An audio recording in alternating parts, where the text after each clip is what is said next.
Welcome back to Spellbound. Today I've got 5 different recommendations of some sweet stories for your summer reading list. Hi, this is BJ from the future, and it is quite obviously no longer summer. I recorded this video in the summer when I was reading sweet and mostly wholesome books. It is now no longer summer, it is autumn, and I am now reading almost exclusively horror. So my point is, even though throughout this video I will be saying sweet books for summer, it doesn't mean that I don't still endorse them. So carry on. So first things first, these are not all romances, nor are they all saccharine or cozy or even all like tension-less, but they all do have a happy ending, relatively low stakes, and are all delicate in some way or another. And they're all books that I can almost guarantee that you won't be disappointed to have read. So let's talk about it.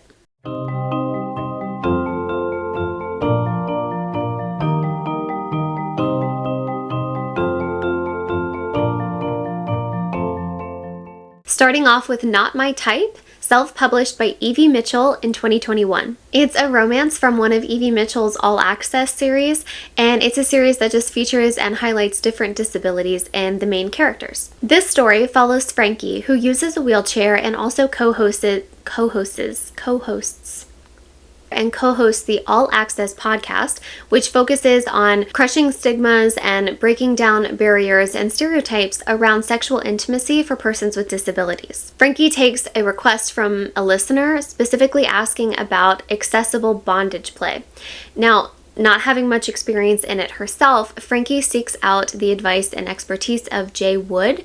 He's a rigger, a carpenter, and someone with a lot of experience in ropes, specifically within the BDSM community. Naturally, romance ensues, and the two have instant chemistry, and it's adorable. What I really loved was how obviously non-stigmatized Frankie's disability was and was treated throughout the book by all the characters, but also how Frank and forward she was with Jay about her needs, expectations, and boundaries, both inside and outside the bedroom. So two thumbs up for that. So yeah, their story, it's super cute and it's sweet, and I recommend it. Unfortunately, on the reread, I did have a bit of a struggle with the dirty talk in some places. So it is a romance and it is a little spicy. It is moderately spicy, and normally I have a pretty high tolerance for authors' various word palettes for those intimate moments and scenes. I do, my tolerance is pretty high, but for whatever reason, this specific word was used too many times, and it's just like a little too aggressive for like the nature of the story, which was like a really cute, sweet romance. Yeah, it's a word for female anatomy that just denotes more of like a gotcha than like evoking a sexual sort of response. And I personally find it highly distracting. But that's just me. Maybe you love that word, in which case run, don't walk to pick this book up because it's got it a lot. But anyway, I hope that doesn't sway you from picking up this very sweet romance. Poison for Breakfast, published 2021 by Live Right, an imprint of W.W. Norton and Company. It is Live Right, not Liverite, but it's all one word, Live Right. This is a super cute novella that just follows a writer around for a day. Except it's not an ordinary day. See, when this writer sat down to breakfast this morning, he saw a note that said that he had just been poisoned. Obviously startled and a tad concerned, the narrator starts tracing his tracks and following like his breakfast from where he bought his bread to the bakery to the grocery store to like where he got his eggs. Like, he lists all the items that he had for breakfast and then tries to find out where they were sourced so that he can figure out at what point he was poisoned. And he meets a ton of colorful characters along the way. It is a super short book. It is a book for people who like books. Specifically, I think this book is for writers, to be honest, and it's an appreciation of all of the places that our adventures, whether inside our head or outside, can take us. And I think it was just brilliant, beautifully written, perfectly succinct. It was exactly what it needed to be. But also, it was incredibly funny. At one point, I was laughing so hard that I had to go get my partner, and I ended up reading him like several pages. It was so funny. We were both laughing out loud. I highly recommend it. Belle of the Ball, published 2023 by Marie Costa by First Second Books, which is a graphic novel, a publisher in New York. This graphic novel is a queer romance about Wallflower Hawkins as she works up the nerve and the courage to ask out the prettiest girl in school, head cheerleader Regina. Unfortunately for Hawkins, Regina is already dating someone. She's dating Chloe, who is an all-star athlete, but unfortunately kind of struggling student. Seeing an advantageous opportunity, Regina asks Hawkins if she will tutor Chloe for free, basically taking advantage of Hawkins' crush on her. And Hawkins does. But in the process, she discovers that she and Chloe actually have a lot in common. Obviously, this book is cute. It's a story about first love, but the illustrations are also super cute. Like, look at it. It's so cute. And so that was just like a super cute package and a cute way to read this kind of angsty story about high school drama and first love. You know, it was definitely the right package for this graphic novel. If you like Heartstopper, you will like this one. This one is even more light and fluffy than Heartstopper is. It doesn't really have any of the serious themes that some of the Heartstopper editions go into. So again, it's adorable. It's a really cute story, and the stakes aren't high at all, but that doesn't mean that their chemistry is not real or isn't compelling, because it absolutely is. It will capture you. It's really cute. Blankets by Craig Thompson. This was published in 2015 by Drawn and Quarterly, which is a pretty funny publisher name, actually. It's a publisher in Canada specializing in comic and graphic novels. So this book is a graphic memoir that takes place in the 90s, I believe.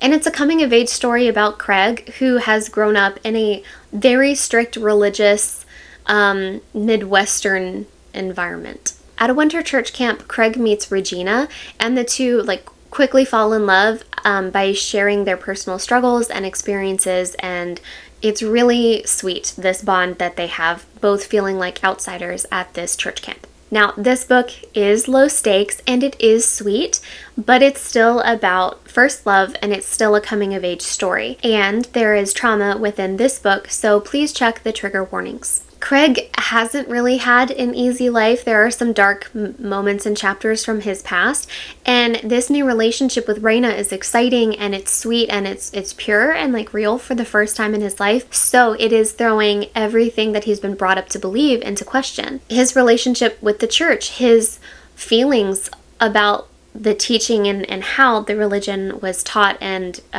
reinforced in his home environment, and also his relationship with intimacy, with himself and others. So this is a really beautiful coming-of-age story about first love, and it's also the winner of 2 Eisner and 3 Harvey Awards, so it is highly acclaimed, and I recommend it. It's also quite thick, but again, it's a graphic novel, so it's still kind of a quicker read. But my favorite out of this list is A Mirror Mended by Alex E. Haro. This was a novella published in 2021 by Tor.com, which is an imprint of Macmillan. I loved A Spindle Splintered, which is the first in this duology. I could not wait to pick this up. Love this novella duology. I actually like this book, I think, more than the first one, but the first one was spectacular. So as I said, this is the sequel to A Spindle Splintered, which is the first in this duology that's referred to as Fractured Fables. Yeah, Fractured Fables. So this book follows Xenia, who has spent years rescuing sleeping beauties from their various stories. She can actually basically portal jump to different fairy tales, and as long as she stays within the Sleeping Beauty stories, she has bounced around to various languages, various depictions, versions, adaptations, and she helps Sleeping Beauties with their agency and helps them escape their fate, or in some cases they have already saved themselves and she just shows up too late. But that is what she has been up to for the past several years. But to be honest, she is getting kind of burnt out. One morning, after a particularly fun one-night stand following the happily ever after wedding of one of her saved princesses, she is staring into a bathroom mirror and she finds someone staring back at her. Someone who's not herself. In fact, it's Snow White's evil queen looking to escape her own fate. So now Xenia is faced with the technical and ethical repercussions of saving a villain from their own fate. This description doesn't even cover how fantastic this duology is. I remember loving the first book, but this second book is somehow even better. It's so good. It's written in first person with a refreshingly modern narrator, but without the boys am I right kind of vibe.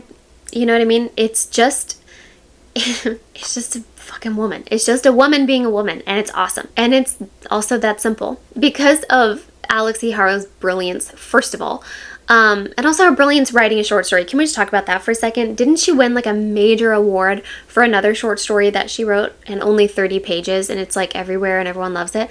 Okay, Harrow, I loved 10,000 Doors of January, okay? It was one of my first books I read getting back into reading. Fantastic. I think it was like one of the first books I read on this channel, actually, and it was so good. Her short stories are incredible. The amount of story, emotion, intelligence, subtext that she can cram into the tight suitcase that is a 120-page novella is incredible. Okay. Rant over. What I was trying to say was the author and also the narrator's quick wit and deep understanding of literary plot tropes allows her sarcasm to have more of a delightful edge than a tired perspective. Because she knows the rules, she can touch and address the rules in a very intelligent way while staying sarcastic instead of having this like very reductionist, ugh, boys, am I right kind of perspective. That's what I'm saying, is that because there's so much nuance and so much subtext there, and there's such an in-depth understanding of literature, that she can get away with sillier things without looking stupid, and she can get away with sarcasm without looking tired. And it's just refreshing is all I can say. It's refreshing. And this book isn't just like raw feminism. And let me be super clear. There's nothing wrong with that. There's not. There's nothing wrong with like divine feminine rage. But this book isn't that. And it's not trying to be. It's not pretending that it is. It doesn't need to touch that. There's no boys. There's no boys in the book anyway. No boys allowed. It's just a straightforward book about women with agency. It's that simple.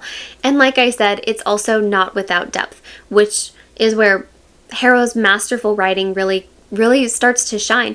In just over 100 pages, Harrow has crafted this very entertaining but very intense story about a character both accepting their fate and also never giving up hope. How do you do that? How do you do that in 100 pages while writing a silly goose story about portal jumping to save the evil queen?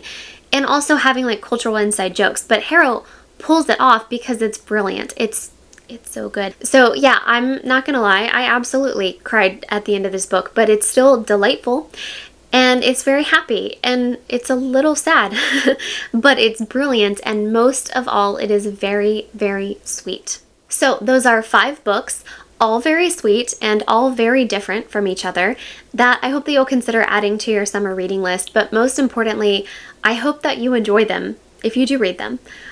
If you enjoy them half as much as I did, then you'll have a great time. And if you enjoyed this video, give it a thumbs up. And if you loved it, hit subscribe. And as always, happy reading.